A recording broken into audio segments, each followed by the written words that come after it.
Nickelodeon.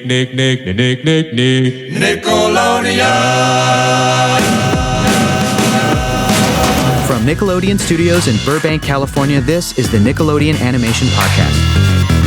Hi, I'm your host, Hector Navarro. Welcome to the podcast. Our guest today is an actor, a musician, and is a voice actor most notably known as Tommy Pickles from the Rugrats, Buttercup from the Powerpuff Girls, Rudy Tooboody from Chalk Zone, plus countless more characters that you remember and love. Whenever the going gets tough, I think we all remember that a baby's gotta do what a baby's gotta do, and we finally got the legend Tommy Pickles herself, E.G. Daily.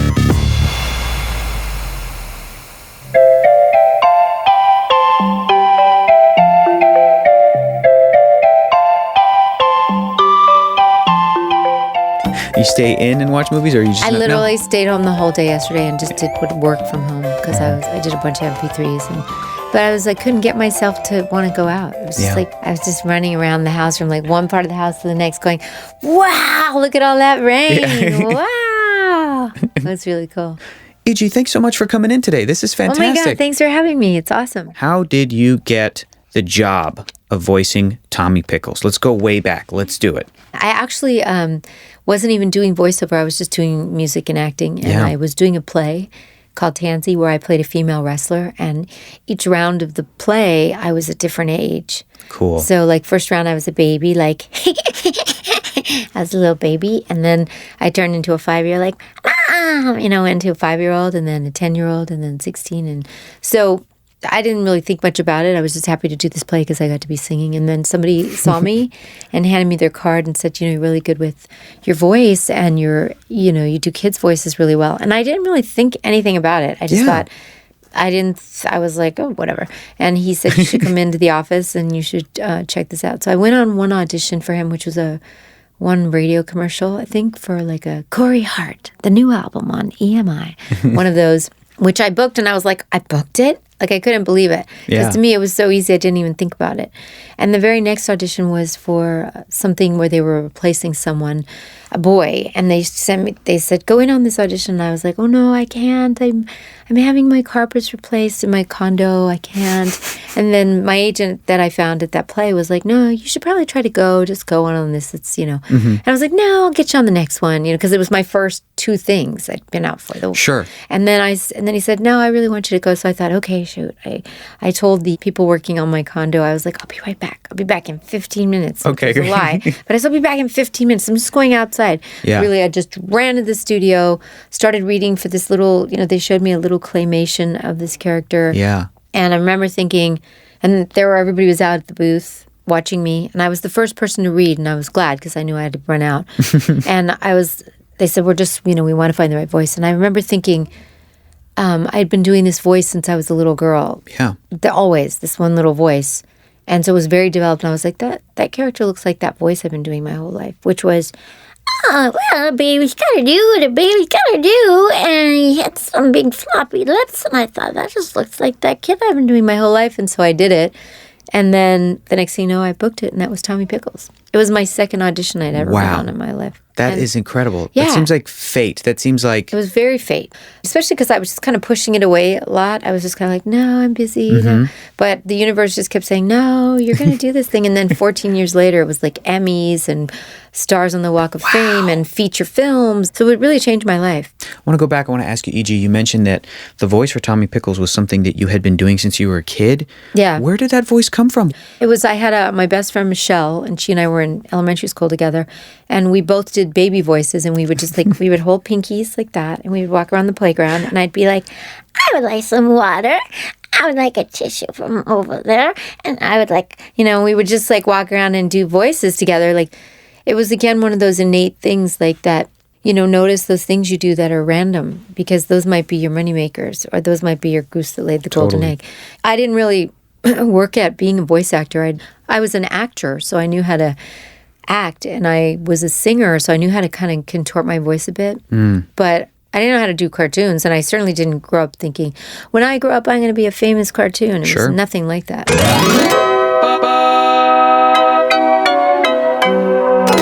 When did you know that you were going to be an actor? I think I was a musician first. I think I was a dancer first because dancing was something that I didn't feel embarrassed and self-conscious doing for some reason, but I had a real ability to dance and I was in ballet and stuff. But singing, I just started doing when I was real young, like 8, 9. I picked up a guitar book and taught myself how to play guitar. That was my first thing was using my voice and singing. And then I would just practice singing a lot. And then I studied singing.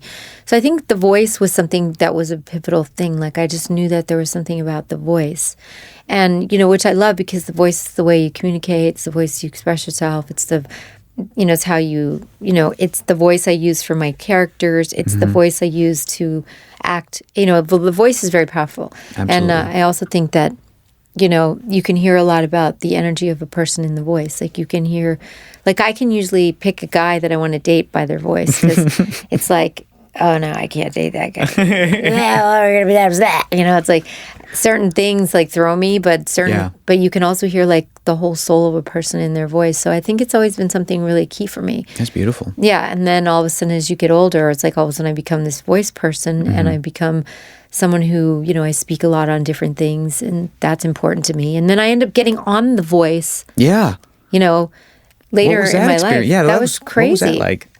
I mean, first of all, I didn't plan it. It was just one of those things where, I just started deciding, I was like, late 40s, and I was like, I got to start doing what I love again because I started finding myself not. I started feeling like, what's happening here? I'm starting to feel like, I'm starting to get caught up in a lot of the beliefs of like, as you get older, you can't do what you love. And right. And I was like, oh, no, I'm not going to do that. Yeah. It's like my kids will get so pissed at me because they're going to be like, that is so stupid. You look so stupid, Mom. Mom. Yeah. And I was just like, but then again, I had to remember, what am I doing? It's a fine line between the part of you that's like really like, this doesn't feel good, right.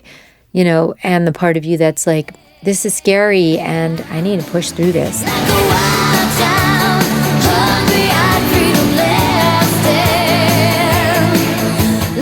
Tommy Pickles, when we started with Rugrats, it was a fun show and it was an adorable show and it was life lessons, and then all of a sudden it would have these moments where it gets so emotional. Has there been a lot of reaction for your performance that you were giving? It's interesting that you say that. I don't really remember that. Normally that's not what somebody will say to me. They'll just say, oh my God, Tommy's so cute, or right. do the voice or do the giggle, or you know what I mean? It's like they don't normally say that was, that was some really moving acting. I don't really think that's well, now that's going to change. After they listen to this, they're going to be like, you know what? Yeah. If I run into E.G. Daily, I'm going to tell her I was moved. Thanks. And then I'll say, yes, very cute. Yeah, all cute stuff. Thanks. But I was moved. It was really great. Yeah, and I know when I do it, it feels really moving, And then I just, it feels really moving to do it. So I'm glad that it moves. I'm glad that it moves people. That's what's good. Is it a big departure for you to go in and if you were doing an episode of Rugrats or All Grown Up or even one of the films, knowing that this character is more of a cute, childlike character, but then they're giving you a script with this big moment. Is it a big departure for you? Or does it come naturally as part of the character? Very naturally. I mean, because the character's so down inside of me that it's just being the character. It's not like I have to work to be that or work to feel that. It just sort of is. You're a bad, naughty baby, and you're never gonna get any better. I'm through being your big brother. I don't want my responsibility no more.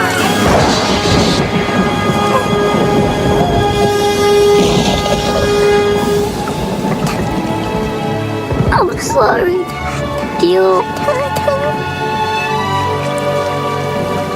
It's okay, Dio. Everything's gonna be okay. What's the best thing about voicing Tommy Pickles? What's the best thing? Because he's such a great character. I think he's not a typical cartoon. Like, for some reason, it's not that interchangeable. And I like that he's so unique. He's so not typical, like your typical baby boy sound. He's got his own little quirks. And I just think that he just is very simple. He's just very simple. And I have to say, it really was a combination of like the amazing writing and the amazing directors. And we had such an amazing team of people working on especially the first whole 10 years, first batch of Rugrats. Yeah. It was so meticulous about everything that I think that I got to shine with my little character of Tommy because of all those elements. You make me like you. You know if I was gonna. You make me hug you when I didn't really wanna. Just eat a banana. Was it different for you as an actor going to All Grown Up, the series, and the special right beforehand, but the series where all of a sudden they're teens? What was that like for you? I mean, it was definitely weird. I was definitely like, I was confused with how he looked when he became all grown up. Yeah, I was like, the what? hair and everything. It's like purple hair. Yeah. And then the writers changed, and then we were getting like paragraph scripts, and so I'd be like, Tommy's older, but he still wouldn't do that. Sure. Like, he wouldn't do that. And then I'd have to like talk to writers, and because at that point we've been doing these characters for 14 years, and now you're coming in, new writer, trying to make Tommy teen. Well, you got to keep Tommy who he was. You just got to make him a little more mature. And you're the character at this point. Yeah, so they were really good about us, allowing us to kind of express ourselves. They were really good about that. They were like, wow, okay. Like, I'm like, he would never do big paragraph speeches. Mm-hmm. He would never do that. He's a very simple guy. Mm-hmm. He's older, but he was a very simple guy. Yeah. So then they would work with us on that. But I think that that's where it just kind of like didn't work as well as they wanted it to, because it was too different. Well, we love them as babies. Yeah. That's who they are. So you know this character so well. You are this character. Yeah. Well, how do you think Tommy ended up as an adult?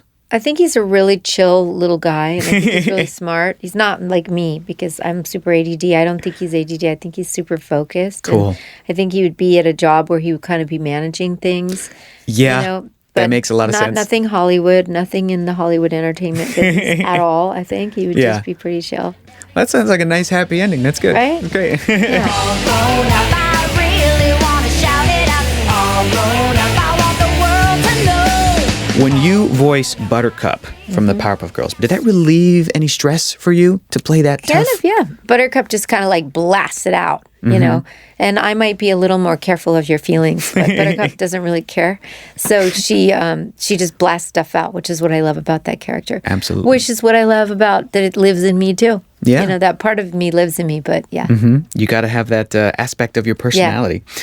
You also did the voice of Baby Mumble from Happy Feet. Yeah. Love that scene. Yeah. Love that film. It was so great. Is that the cutest character you've ever voiced? Probably the cutest one. Okay. I would have to say. I mean, he was just so tiny. And especially when in the very beginning, when it was just like, it was just as small as I could squish him out of my throat and mouth and lips and tongue. It was so small. And I got that job because I had done Lorenzo's oil for George Miller. Sorry. He just changed the world with his last Mad Max. It was amazing. Yeah, he's so unbelievable. Great. He's such a great director.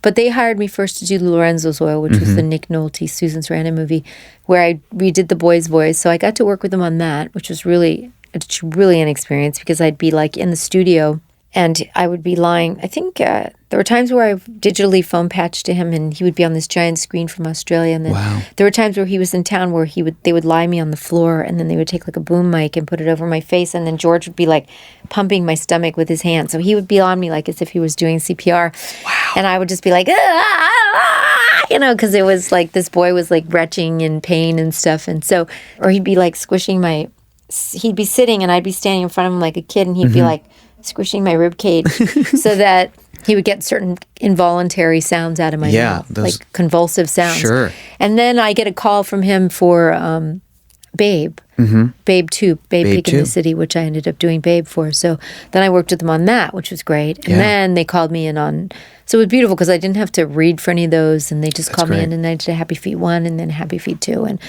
And it's a really incredible experience working with them. That it's is just so like, cool. And that was probably the cutest little guy. Yeah, I mean, I did the research, and definitely the cutest character that you've done. I read that you look at characters' mouth shapes. I've never heard of a voice actor doing that. Yeah, well, I do that. I do. As a matter of fact, I do it so much that sometimes I'm not paying attention to people. Like I'm literally like in the room looking at people going, how would she sound? And then just normal people you're looking at, their mouths. I do it all the time. Yeah. When I'm on panels, like I'm on panels, and like there's a few moments where I'm not talking. I'm like literally looking at people in the audience going, I wonder how she sounds. Like I literally just like, it's a fascination for me, because the mouth is such a, the mouth and teeth and tongue. I mean, that is really how the sound comes out. I mean, you could probably play me 10 voices and put up 10 people in a room, and I could probably match the voice to the face. That's one of my favorite games. You could have worked for the FBI. I could have. In some it's capacity. Really one of my favorite games. That's so cool. Yeah, like it's a pretty fun game. I mean, probably nobody gets it, but I have a great time playing that game. I don't know if I'd be good at it, but I want to play it. That sounds It's fun. a good game. That's good. Yeah, it's a good game. Can you do my voice? I mean, everybody's hearing what my voice sounds like, but if you didn't hear what I sounded If I didn't know what you sounded like, I could match your voice up to your face. Okay. Because the way your mouth, your upper lip kind of comes higher than your bottom true. lip. Yeah, I know. I have like a Tommy Pickles overbite and a little bit. Your eyes kind of widen when you speak, kind of like, it's true. And see, all those things are indicative of how you would sound. It's really funny. That's absolutely right. Would you create a voice for me, or is that just like a matching thing? Like if you didn't hear me. I do, but men's voices I can't do so well because that's just What about me as a kid? What would I sound like as a kid? You would sort of sound like this, and he would sort of kind of talk like this, and what do you think? Really? That's cool. I would sort of do you like that. That is exactly what I sounded like. Now who do you want to see? Tommy! Tommy! Who do you want to see? Tommy! Tommy! You've been in so many movies and TV shows: Better Off Dead, Laverne and Shirley, Chips, Fame, Valley Girl. Peewees Big Adventure is a big one. Peewees Big Adventure is so cool. You, of course, played the iconic Dottie. What has it been like to be part of Pee-wee's world? I mean, that has its own life, too. It mean, does. I've literally been walking on a street, and have people running after me going, Dottie, I want to marry you, Dottie. And, I've had more marriage proposals from Dottie than any hot, sexy character I've ever played. And I'm always like, tell me why you want to marry Dottie, because she's not that sexy, and she's kind of tomboy. And they're like, that's why. She's real. And so I like that. And, that had its own life. I mean, that's been like over 30 years, and it's still iconic, and we still do like big premiere screenings. We did this Hollywood Cemetery screenings, and it was like packed with like 5,000 people picnicking in the cemetery, and then we get up and greet the audience, Paul Rubens and I, and Pee-wee and a couple of the other cast members that come. But every year it's like their biggest turnout. It's so much fun, and I just think it's so cool to be part of something that just sustains, Here's another cool thing you've done, E.G., is you were in The Devil's Rejects. You played a character named Candy. And then you were in 31. You played a character named Sex Head. Yeah. Which is great. As an actor, that's great. Real character's name. As an actor, what is appealing about doing the horror genre? Well, that's a whole other thing. I mean, that's like you get to go into this like, that tickly, scary feeling, like, Ooh. like that kind of scary, tickly that's a good thing. description. Like, tickly, scary. Oh, man. Yeah, so it's like, and then I get to dress a certain way, like, especially Rob Zombie movies. He's very into the wardrobe. Like, he gets so into the wardrobe that he's literally in the wardrobe trailer, and he waits for you to go in and out of the changing room to come out and see everything you're putting on. So he's that specific about wardrobe. That's great. And, he's a busy guy, but he gets that into like, and I love that he knows, like, in those particular movies, he casts people very specifically, and he knows, like, my body size and that I'm smaller and petite. And so then when he picks wardrobe, he usually calculates before he even brings you on the set what he's going to put you in. And so I really love that, because to me, wardrobe is a really fascinating part of like acting. It's like it really puts you there. The voice does, but then that's another component. But like wardrobe is like so powerful. Like, and Rob puts me in these weird little go-go boots and these little mini things and these strange things. And then, that just adds, you don't get to dress as like in 31, I have a really cool wardrobe. Yeah. And so normally in life, I don't get to do that except for Halloween. But in a Rob Zombie movie, it's horror, it's off the beaten track, it's crazy. So I get to go off into territory that I don't do in life. Like even in 31, I sort of changed my voice. Instead of like this voice, I did a, "Hey, sailor, how many seamen you got in that tin can?" Just like it's a whole other character. And I get to use the voice, and then I also get to use my body and the wardrobe. Horror is really fun, and it's just out there and crazy. Do I go to horror movies and do I watch them? Probably. The ones I'm in, but they kind of freak me out. They stress me out, but not the ones I'm in, because I was there filming. So it's all make believe. But the real ones, I mean, I have a hard time watching that. It gives me stress. Me too. It's an every once in a while thing for me. Every once in a while. Yeah, my kids love them, and I used to have to sit with them because they'd love them, and then they'd freak them out, and I'd be like, "Why are you watching this then?" And they'd be like, "I can't stop."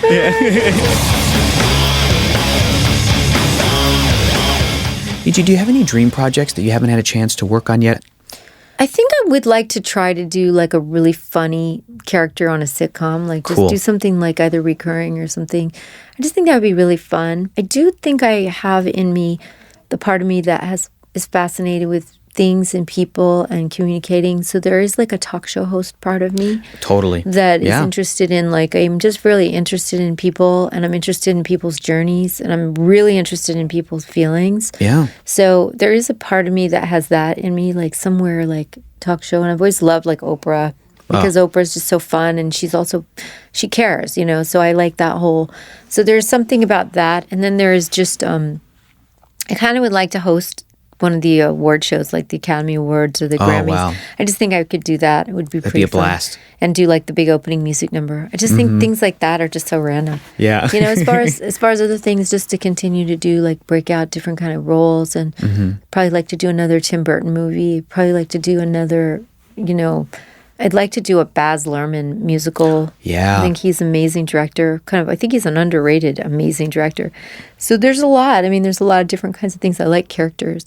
You've also done tons of voices for video games. That's another thing that happens in the voiceover world, is you've done a ton of that. Are you a gamer at all? Do you have a favorite video game? I don't even want to be on my phone, so don't talk to me about games. I mean, I will do the voice, no problem. You know, I will play your warrior chick, no problem. But I will not. I'm not just, I don't know when there would be time in the day to play a game. There's not enough time. I know. Yeah, I hope that I don't. Yeah. That's where I'm at. Very cool. E.G., do you have a particular fan moment or fan experience that stands out, whether it was like at a convention or online or anything that really stands out for you as being really special or really cool or funny or anything? Gosh, there's so many cool fan things. Yeah. I mean, there's so many sweet things. A lot of times, like, you'll have a little connection with someone on the Twitter or on whatever, like, private message, and they say, oh, E.G., you moved me because I did this. And then what I try to always do is try to remember who they are. Like, go look at their profiles and see their faces. And then when they walk up to me at a live convention... and I can give them a real hug. It's really awesome. So, I mean, there's so many. I mean, I have like some fans that come all the time to things. And there's a boy named Nick who's, he's like a late, probably in his teens. And he's this big boy, and he has autism. But his mother's amazing. And they come to every single thing that I do. That's so cool. And I don't know, you just grow to have these amazing little connections with people. But I especially love when then I go do a signing in Chicago, or, you know, I have a bunch of them coming up right now across the country. But when I go and I just get to see the people in person, and some of them cry, and you just want to hold them, and it's just really sweet. Absolutely. There's a million. There's a million of those. Is a million. Then there's also the freaky ones. Like, there was one guy that was sending me weird pictures, and weird pictures. They were very scary, and then one day I was doing a movie in San Francisco, and I was filming, and then I remember just looking up, and he was looking at me through between people's faces, and I was like, oh my God, it was kind of scary. So there are like the scary ones sometimes. The internet's evolving. We're gonna hopefully figure it out. We gotta squash all that stuff. We gotta figure that stuff out. Do you have a little piece of advice that you would give to young people, whether they are in animation or acting or in the arts or even not? What is, if you were just passing by them and you just had a quick, sentence to tell young people? I say to follow your yes. Like, I would say, like, there's a little voice, and it gets louder the more you listen to it. And it's the little voice of you that's like, I really like that thing. I really like that person. I really like doing this thing. Yeah. Because those are, like, I tell them, the keys to what might make you really happy, and you'll be happy doing something you love, and then usually earn the most when you're doing the things that you really innately love and are genuine about. So I would just say, try not to get caught up in what people think you should do, but really go in and find out what you really love and what makes you really happy. And that stands for, like, people that you spend time with, and people that, people that you just, they say, who are your top 5 friends? Because show me who your 5 friends are, and I'll show you who you are. And so, hanging out with people that you admire, that are good people, that are doing great things. And then I also say, like, if you're really interested in something, like voice work or acting, then I always tell people, like, take courses. Like, I took every kind of course you could take. I still do courses sometimes, just even though I'm like, I could teach the course. Yeah. I still like to be learning and open and teachable. I like to be willing to learn new things, because sometimes some young new person might say something I never heard. So I'm constantly wanting to grow. So I would say just be willing to keep growing, because that's awesome, to be humble enough to keep learning. It's good. This has been amazing, E.G. Thank you so much for coming in and Sure. sharing your stories and sharing your experiences. And from the fan point of view, I want to say, hey, thank you so much for all of your work. And on behalf of the host of this podcast, thank you so much for coming in. Mwah! Well, we hope that you guys enjoyed our conversation with voice acting legend E.G. Daily. Huge thanks to E.G. for coming down and sharing some of her stories. That was so cool. That was so awesome. And guys, in case you weren't aware, she has got a really cool voiceover acting seminar that you can find on Amazon right now. It's E.G. Daily's Up Close and Personal Voiceover Acting Seminar. We've got the link if you head over to nickanimationpodcast.com, along with a bunch of cool behind-the-scenes stuff, including a picture of me and E.G. So be sure to head over to nickanimationpodcast.com for all of that stuff. Wherever you're getting your podcast, if you guys want to leave us a review, we'd really appreciate it. It helps us out. Thanks to the awesome crew who puts this podcast together. This podcast is produced by Jonathan Highlander, Dana Vasquez-Eberhardt, Kelly Smith, Andrew Hubner, original music by Useful Creatures. This week's episode edited by Josh Caldwell, Jonathan Highlander, all of the incredible social media for our podcast is made by Narbe Manassians, Sammy Armiger, David Watson, and thanks to the man who works the controls and makes me sound better than I have a right to, Manny Gralva. Until next time, thanks for listening to the Nickelodeon Animation Podcast, and keep watching cartoons.